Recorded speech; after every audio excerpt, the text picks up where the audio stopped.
Shall I clear, madam? No, Agnes. We'll let you know when we're ready. Yes, madam.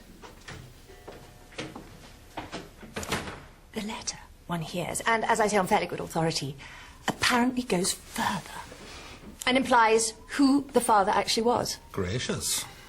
Yes. Colonel Appleton.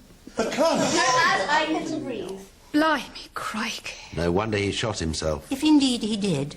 You suspect otherwise, Miss Marple? Whatever the truth may be, Mrs. Symington, the poor man is dead. A young man has left his wife, and a baby will come into the world with very little advantage. Were you close to the Colonel, Miss Marple? No, but I knew his qualities. And his wife? No closer than to the Colonel. By all accounts, Mrs. Symington, Colonel Appleton was the most devoted and loving husband. A formidable bridge player. Though I always found his bidding a little aggressive. Agnes. Sorry, miss. The farm girl's baby.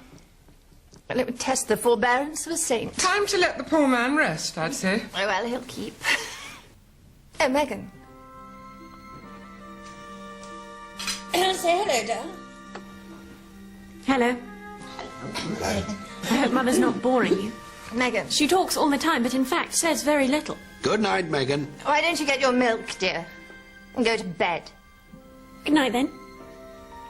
Good night. Good night. I must say, Mrs. Symington, you have the most delightful daughter. Do I? Feisty. I like that. She's at that awkward age. But she's 20. Mind you, she's been at that awkward age ever since she was mewling in nappies. If only she had some talent or looks. I think she has a lovely face. All she ever does is potter around and rather plain. Yes. Perhaps you could give her some tips. Is the wine all right, Dickie? The girl's bone idle. Her father was definitely a wrong 'un. Prison, I believe, for blackmail. It's hardly surprising her mother's like she is. I do hope, Miss Marple, that you've not found our discussion too discomforting. Not at all, Mrs. Symington. One merely repeats what one hears. Yes, indeed. I sometimes wonder if the tale-bearer is not as guilty as the tale-maker. Oops. My dear Miss Marple, you are being moral, and forget that you are among friends. I would like to think I am, Mr. Pye.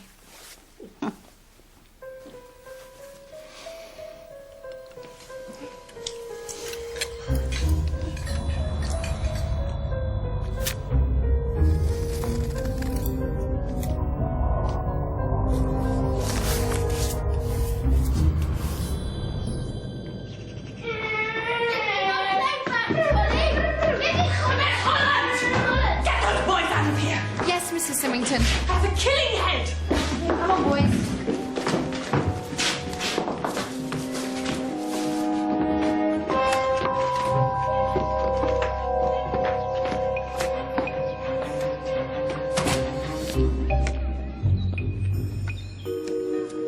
Mrs. Symington.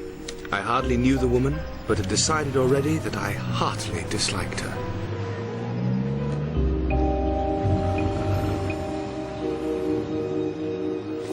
Miss Holland, on the other hand, was growing more delectable by the day.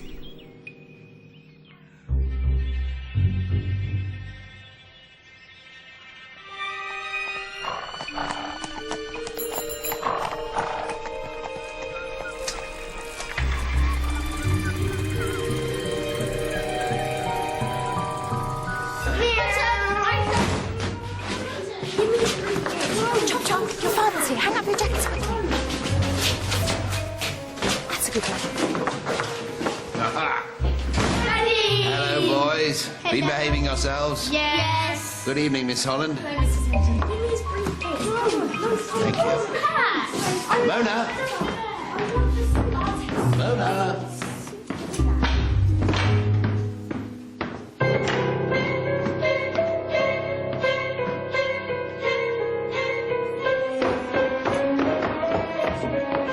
I can't see Mummy until she's had a nap. I want to see Mummy.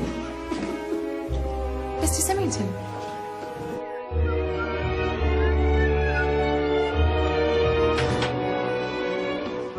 I've just heard something terrible, it is. Shocking. Don't tell me the Bring and Buy's been cancelled. It's Mrs. Symington. She's dead.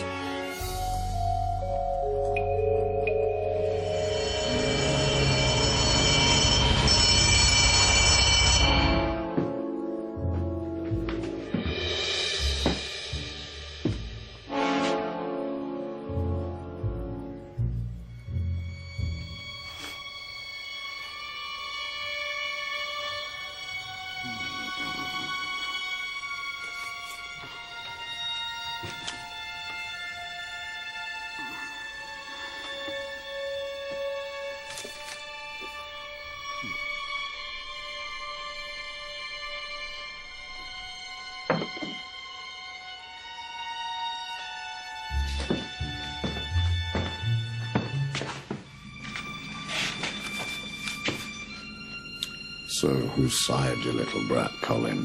Not Dickie, you vicious, tongue-good bitch.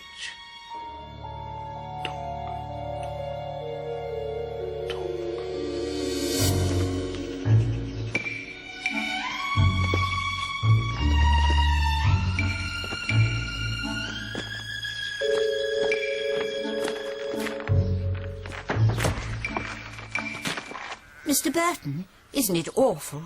Yes. You've just missed the inspector. You've also come to offer your condolences, I expect. Well, This poor boy isn't naked too. It'll be very hard for all of them. Miss Holland is being most solicitous. Another suicide, Miss Marple.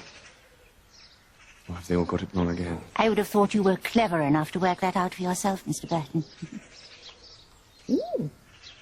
No sticks. Better watch your step. Good morning. Good morning.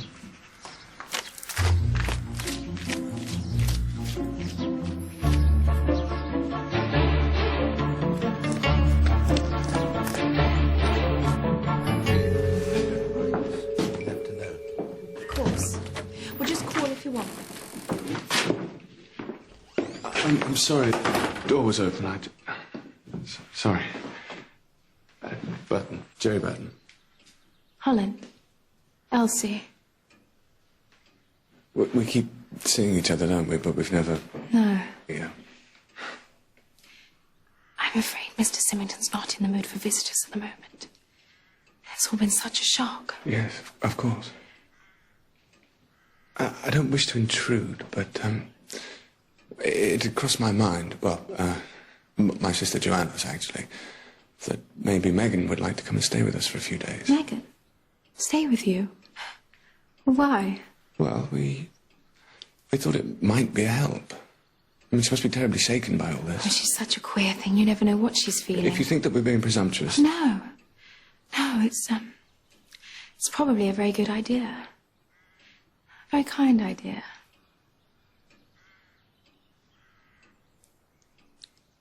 I see that you've...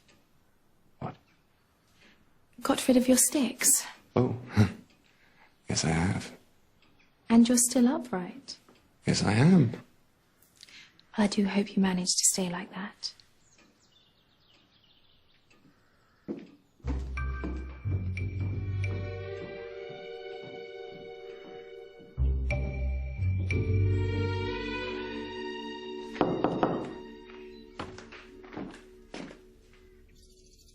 Megan.